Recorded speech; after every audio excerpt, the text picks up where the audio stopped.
Endelig kom den nye 452'er. Prøv lige at se, hvor fin den er. Vi har lavet en timelapse video, hvor vi har unboxet den, Frank og jeg. Det her det har jo været længe ventet. Den her den er fløjt direkte ind ude for Indian-ringen. Og lige landet her ude foran værkstedet her for en halv time siden, så vi er jo lidt elektriske. Det her det er en Casio Brown. Det nyeste af det nyeste. De kommer jo desværre nok først hjem her om en måneds tid. Men her har I muligheden for at kan komme ned og kigge på den, røre den, og I må fandme meget gerne køre en tur på den. Det er derfor, vi har taget den hjem. Men nu speeder vi processen en lille smule op, fordi den her, den mangler jo vindskærm, den mangler batteri, den mangler olie, den mangler luft i lidt småluft i hjulene og nogle andre ting og noget brændstof i tanken og noget, så vi kan få den startet op. Men imens jeg går og samler den, så speeder vi lige en lille smule op.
Så er vi sat ned i hastighed igen, og som I kunne se på timelapse-videoen, så har vi fået den samlet fuldstændig helt og aldeles nu.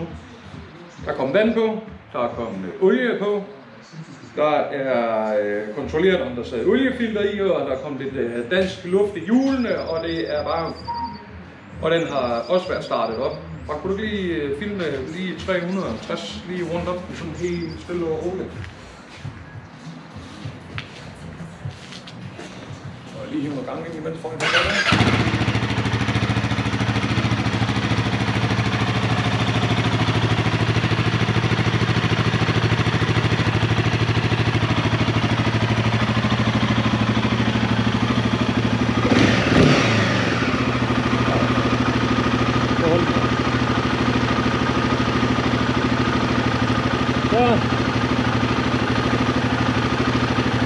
lige tænke sig om.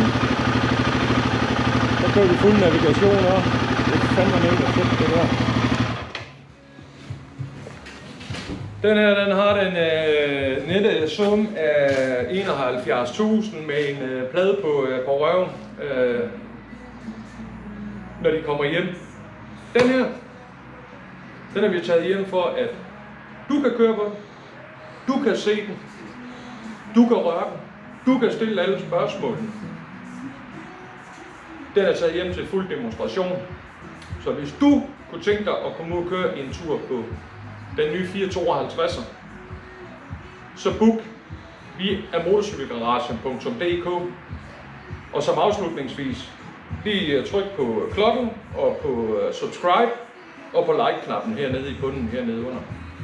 Vi glæder os til at se jer rigtig meget, og jeg håber I har nyt videoen.